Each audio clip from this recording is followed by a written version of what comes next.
What's going on? You're watching NFL Daily, and if you're looking for the Seahawks 2019 schedule, don't worry, I got you. The Seahawks are looking for a good year here because guess what? You paid Russell Wilson a whole bunch of money.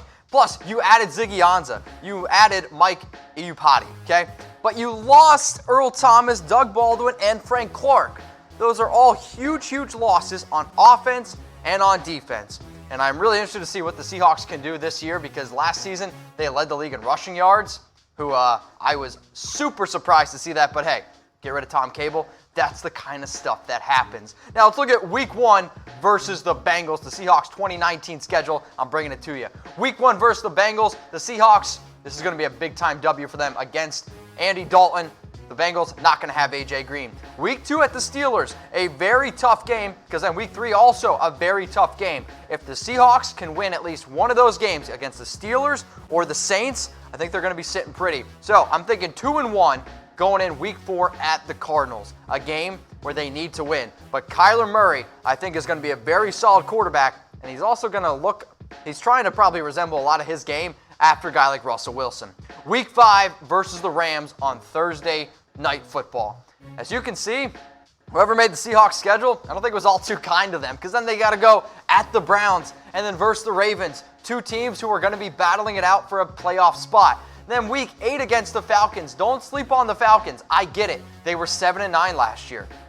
But the Atlanta Falcons are not too far removed from being a Super Bowl caliber team, and if they can stay healthy, look for the Falcons to be a very tough game. Again, those first 8 games, not easy for the Seahawks. Week 9 versus the Buccaneers.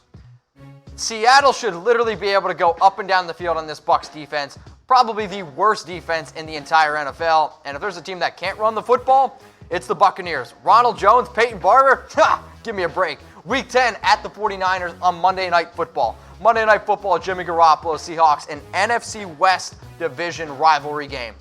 Yeah, guess who's going to be tuned in eating some popcorn? This guy. Then you get that nice little bye week in Week 11. I think this is going to be a time for the Seahawks to really be able to rest up a lot of their players. And then Week 12 at the Eagles on Sunday Night Football. This gives the Seahawks plenty of time to be able to prep for Carson Wentz, be able to give them plenty of time to prep against Jordan Howard, Alshon Jeffrey, Zach Ertz, a very tough game. Week 13 versus the Vikings, Monday Night Football, back-to-back primetime games. Heck, they're 3 games in a row primetime. That's freaking awesome for the Seahawks fans. Week 14, guess what? Another primetime game. So the Seahawks, 4 out of 5 weeks, get a primetime game, and then they get a bye mixed in. That's going to be fun. Week 15 at the Carolina Panthers. Week 16 versus the Arizona Cardinals. And then they're going to round out their season.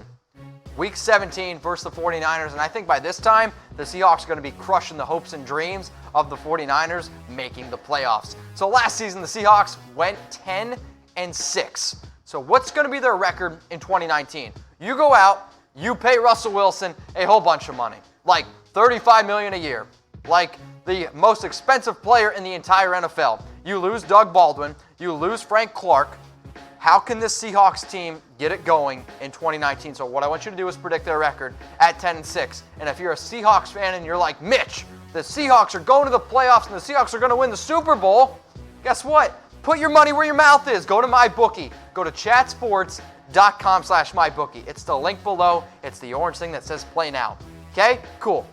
Then what you're going to do is you're going to use our promo code, ChatNFL, for 100% deposit bonus. So for those of you that aren't good at math, I'll point to myself, you put down $100, you'll get $100 for free. Put down $300 with MyBookie, you'll get $300 for free. And the cool thing is, if you want to make, I'll say, a little bit of a bold prediction and say the Seahawks are going to win the Super Bowl, luckily, when you put down that money, you're going to get some free money also. So guess what? Go big, go home, Seahawks fans. Chatsports.com/MyBookie. Heck, send me a screenshot. Let me see that you put your money where your mouth is. Okay, let's go back in now to the Seahawks 2019 schedule.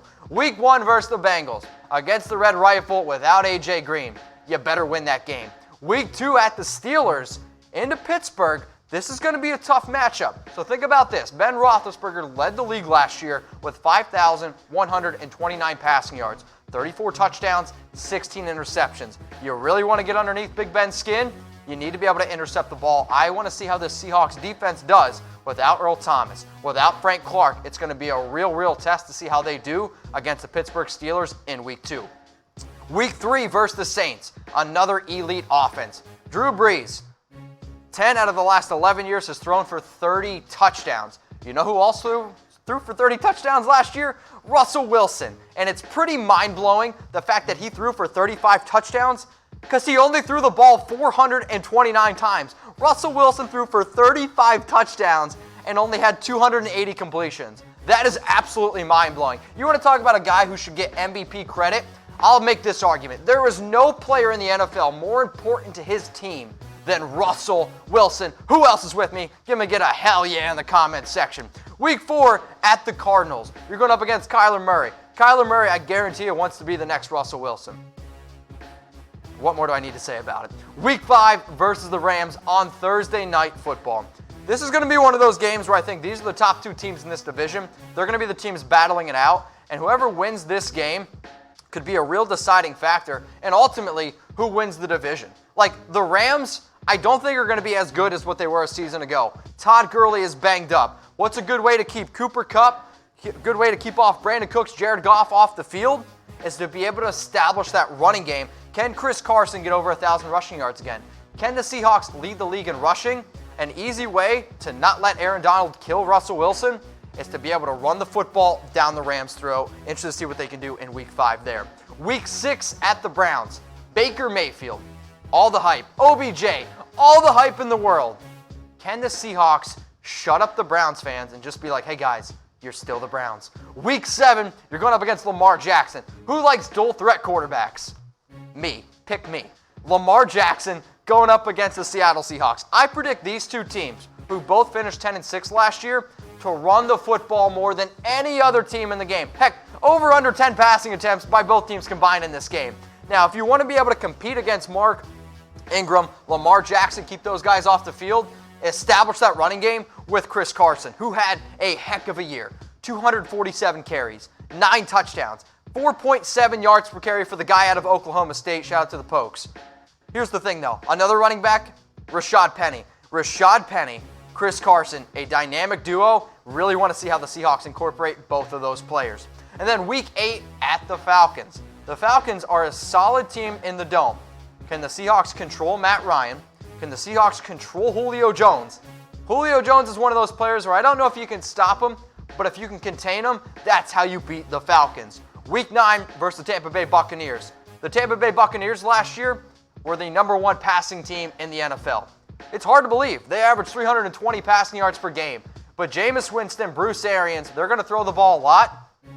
I don't think Jameis, Week 9 versus the Seahawks, is going to be eating many W's. Week 10 at the 49ers on Monday Night Football, a good game here. Week 11, bye week. Then you got Week 12 at the Eagles, Sunday Night Football. Week 13 versus the Vikings on Monday Night Football. But let me go back here to Week 12. Eagles, Seahawks, in the city of brotherly love. There's not going to be a lot of love, okay? Like, the Seahawks need to be able to prove that they are the best Seahawks bird, in the NFL. But if Carson Wentz is healthy, if Zach Ertz is putting up 116 receptions again, Chris Carson going up against this Eagles team, the way that this game's going to be won is the battle in the trenches. The Eagles, when fully healthy, have one of the best offensive lines in the NFL. Can you disrupt Carson Wentz in this game? I'll be honest, though, guys, this will be a very, very tough game for the Seahawks to win. Then you got Week 13 versus the Vikings on Monday Night Football, another primetime game. The Vikings last year 8-7-1. Look for them to be a lot better with another year under Kirk Cousins in that offense. Week 14 at the Rams on Sunday Night Football. Todd Gurley, Russell Wilson, Jared Goff, a primetime matchup. And the Rams last year were one of the better passing teams in the NFL. A lot of different options. Can't really say the same about the Seahawks, who do have Tyler Lockett, but besides Tyler Lockett, and let's not just try to be a homer, who else can you rely on to catch the football from Russell Wilson?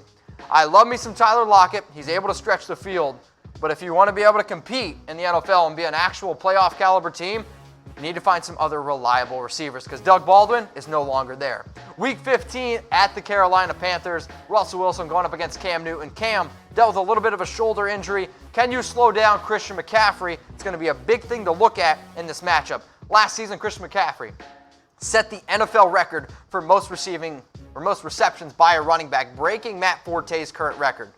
He saw 128 targets. If you can slow down Christian McCaffrey, if you can slow down Cam Newton, it's going to be a win for the Seahawks. Week 16 versus the Cardinals, I expect them to win this game. And then Week 17 versus the 49ers. You need to be able to take care of business against teams that you should beat. You should easily beat the Cardinals, and you should be able to take care of the 49ers Week 17 at home. Because if you don't, I think you're going to be, might be looking at potentially not winning that division. So can Russell Wilson win another Super Bowl? It's been a debate that we've had here at Chat Sports. One of the issues, when you pay a quarterback a lot of money, you can't build the team around him. Russell Wilson, his entire career, has had a great defense. And I love me some Russell Wilson. But can he win another Super Bowl? I want you guys to type 1 for yes. And if you're going to type 1 for yes, let me know why. If you're going to type 0 for no, let me know why. Will Russell Wilson win another Super Bowl? 1 for yes, 0 for no.